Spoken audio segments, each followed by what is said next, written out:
Mr. Secretary. Mr. Secretary.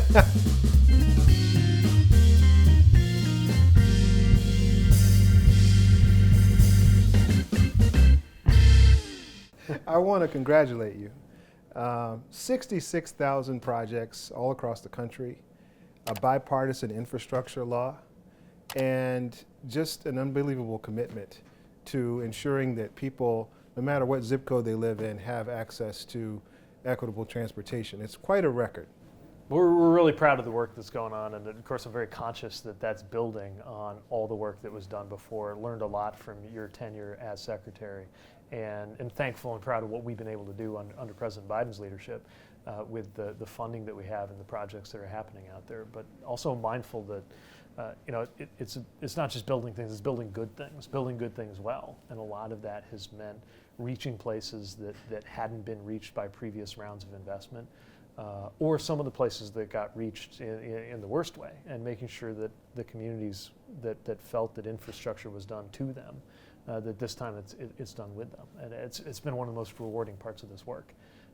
But I know a lot of that is going down a path that you carved out. I remember when I was mayor and you were a secretary who had been mayor, looking to what you were saying in your national leadership, and how that formed my understanding of what I would do, not that I ever thought I'd be doing this job, but what I would do if given the chance to do even more work on transportation. Well, you certainly have done that. It's quite a record, and I remember back in 2015, we were trying to get a bill passed.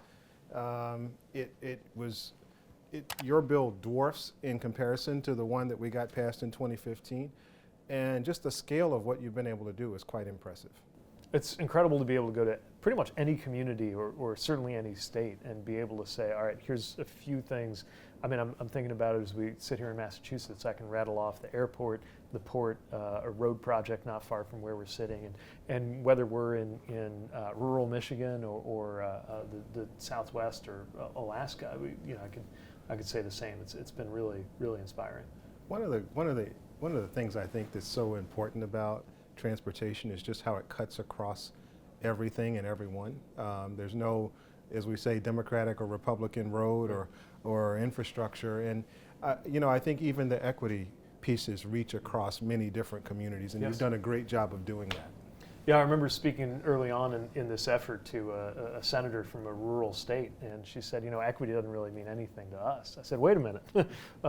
It is definitely going to make a difference to rural communities, because that's an example of communities that have been left out. But I know, some of the conversations that you led as secretary about equity, and certainly about racial equity in transportation, came from the experience of your city and even from your family, right? Yeah. No, I grew up in Charlotte, North Carolina, and I lived with my grandparents growing up, and I remember my grandmother did not have a driver's license.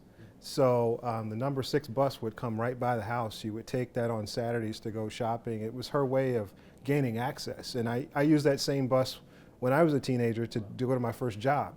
So I knew very well that infrastructure, transportation provided a vital pipeline or a vital connection for people to the access they need and want.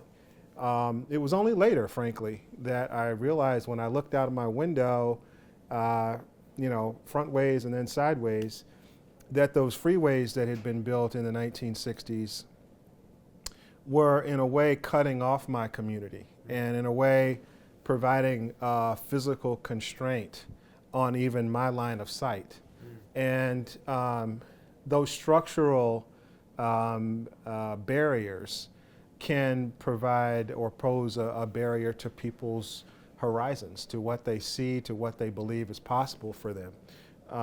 Luckily, I lived in a neighborhood and with a family that had the ability to transport me beyond the immediate surroundings, but many people I grew up with did not have that. And that, I think, is one of the great legacies of this administration and your work, is you've been able to really take that conversation into application, and we're seeing places all over the country where infrastructure is now not a constraint or a barrier, but it's actually a way of connecting people to the rest of the world. Yeah, the whole point of transportation infrastructure is to by definition, to connect, right? Yes. And yet we've seen so many places and cases where it served to divide. And I think because of the slow motion nature of how some of our infrastructure is built, we forget that some of the shape and feel of our communities, some of the barriers that have been erected, these were not placed there by the hand of God like a mountain range. These were decisions that put them there. And other decisions could help and make it better. And we've been able, especially through the Reconnecting Communities program, to actually go in and do that. You know, when I think about what it'll mean to cap an expressway that cut Buffalo in two, or what it'll mean in some of the work we're doing in Detroit right now to be able to take what is kind of a gash through a neighborhood and turn it into a boulevard that's going to make everybody better off. It's been really compelling to be able to have a hand in that. And part of it's the funding, part of it's the policies that attach to the funding. Yeah. But the other thing I think about a lot is we've worked to foster and fund this work, but none of these are proposals that we invented at the headquarters of DOT. All of these ideas came to us from communities. And I remember feeling that as a mayor, knocking on the door of the building when you were in charge, that you work to empower communities and make sure that ideas that came from the ground up got some help and support from the top down. Absolutely. Yeah, no, I remember in 2016, around that time, we didn't have a dedicated Reconnecting Communities program. So what we did was we used the power of the pen to create a charrette process for 4 communities across the country, one of which was the Stitch in Philadelphia, where we brought the community. It was a Chinese American community that had been bifurcated by a highway in Philadelphia from the downtown. And there we were with longtime neighborhood activists, with the State Department of Transportation, with ULI, and ourselves, and we started a conversation. And what's so amazing about it is the conversation continued after we left office, such that when the Reconnecting Communities program came about, you all were able to fund the actual cap of that freeway. Yeah, it's an incredible project. It's a great example of how part of what you can do with those federal tools is help get ideas on the drawing board, right? So that one day when the funding is in place, you can pick them up and run with them. Absolutely. It's another really important dimension of the work that maybe isn't as flashy as the construction, but is something that's really made a difference, I think, and one of the most important tools that we've had. Of course, we also pulled you back into public service because you agreed to lead the advisory committee on transportation equity, and what you and the folks you worked with on there did, I think, was not just document some of how our infrastructure came to be, but also really propose a way forward and talk about some of the things that would make a difference going into the future. Yeah, it's thank you for asking me to be part of this work. It was quite an honor for me to be part of it. It actually gave me another opportunity to tell the story of what this is and what it isn't. A lot of times we get into these sort of conversations about equity, and it becomes this sort of divider in political conversation.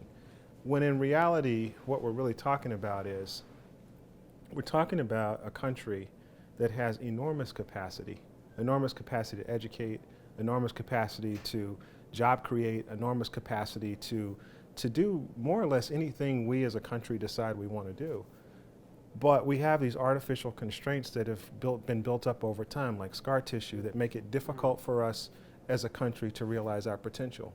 And at the end of the day, it isn't about just urban communities or rural communities.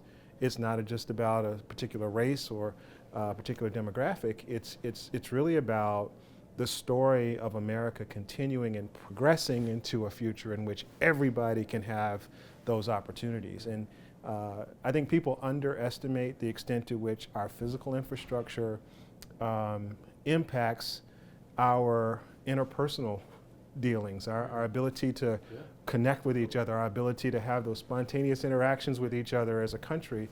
And I'm very proud of the work the committee was able to do. And I hope my big hope is that we can get this to a place where it's not a partisan issue. Because I think that is I think that is like the holy grail Yeah. of this topic is starting to get to a place where people realize this is not anti-apple pie. It is actually apple pie America. It is Yeah. actually part That's of right. what we have to do to repair the country and That's to right. bring ourselves together. Another of the really rewarding things has been to spend time with people who are getting the good paying jobs that are being generated through this infrastructure work. And because there's so much of it, it's not just a project, right? People can join an apprenticeship program knowing that 10 years from now there will be more and more work for them. And that's meant talking to old timers in union halls who've been there for decades saying we've never had this much work, and talking to people who've just come off active duty in the military or are just becoming old enough to enter the workforce, who see this opportunity, and it's just been incredible to see the pride that they take in doing this work. I think we're now well past 1.5 million jobs created between construction and manufacturing, and of course a big part of that is infrastructure. It generates so much opportunity when you have the infrastructure in place, but before you get to the ribbon cutting, right? Just the process of building it has been this incredible engine of growth and jobs and opportunity for people. That's amazing. I mean, just another testament to the great work you all have done. I want to tell you, when I first met you, you remember when I first met you? We were on a visit to That's the, right, yeah. the, Yeah, the, when you invited me to Europe and the other mayors to join. and we did a biking expedition to try to learn more about how biking and pedestrian facilities work in European countries, hopefully bringing some of that back. But even then I said, this is one of the great leaders of our country when I met you. And it's only become more true over time. We've been very fortunate to have you in the role of Transportation Secretary. And from me to you, I just want you to know how proud I am of the work you've done and of you, and really appreciate what you've done to carry forward some of the work we did back in the day. Well, thanks, and likewise, a secretary like a mayor stands on the shoulders of giants who came before. I know that I've cut ribbons on things that you set into motion, and I'm excited of what things that groundwork that you laid and groundwork that I laid is going to mean for a future generation. But really proud to have had your counsel and your examples. I've been doing this work. You're a great friend. Good to be with you.